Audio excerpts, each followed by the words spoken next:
করেছেন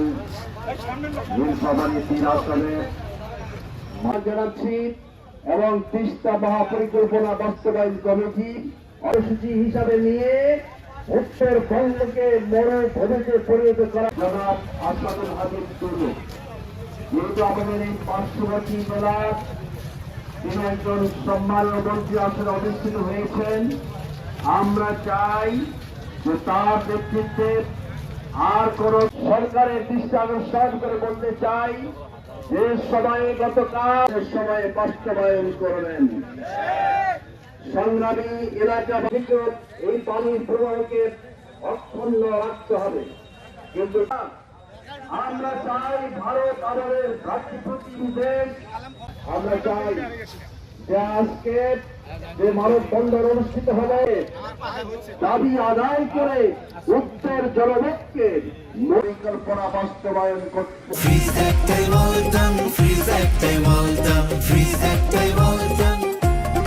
বাংলাদেশ স্বাধীন হওয়ার ৫৫ বছর অতিক্রম করতে চলেছে।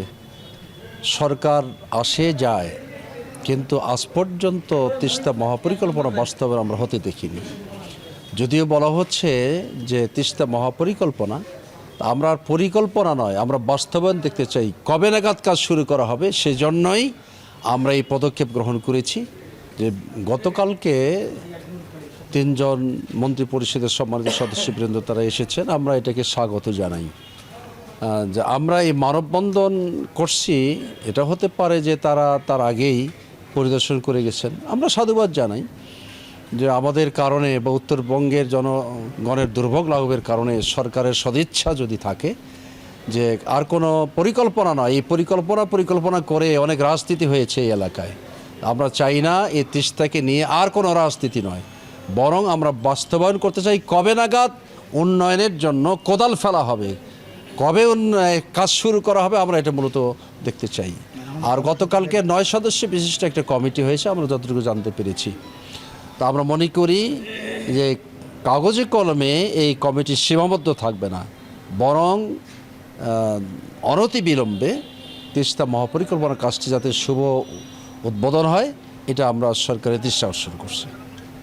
গত ইন্টারিম সরকারের সময়ে এই বাংলাদেশ এবং চীন সরকারের সাথে একটা খসড়া চুক্তি হয়ে গিয়েছিল। আমরা মনে করছিলাম যে নতুন সরকার নির্বাচিত হওয়ার পরে এই চুক্তিকে অনতিবিলম্বে বাস্তবায়ন করবে, কিন্তু দুঃখজনক হলে সত্য, অজ্ঞাত কারণে এখনো পর্যন্ত এটি কেন বাস্তবায়ন হচ্ছে না। এই জন্য উত্তরাঞ্চলের 2 কোটি মানুষের প্রাণের দাবি হলো যে আমরা অতি দ্রুততম সময়ে আমরা এই পরিকল্পনা বাস্তবায়ন দেখতে চাই। এবং বাংলাদেশ একটি স্বাধীন সার্বভৌম দেশ, বাংলাদেশ কোনো দাবেদার রাষ্ট্র নয়। সরকারের আমরা দৃষ্টি আকর্ষণ করতে চাই যে দেশের মানুষের স্বার্থে, উত্তর জনপদকে মরুভূমির পথ থেকে রক্ষা করার স্বার্থে তারা অনতিবিলম্বে এই দেশের স্বার্থে এটি দ্রুততম সময়ে বাস্তবায়ন করবে। এবং সে কারণে হয়তোবা মন্ত্রী পরিষদের 3 জন মান্যবর সদস্য এসেছিলেন। আমরা এটাকে সাধুবাদ জানাচ্ছি আরেকবার। আসলে যার যার রাজনীতি করার স্বার্থে তারা এর কথা বলেন।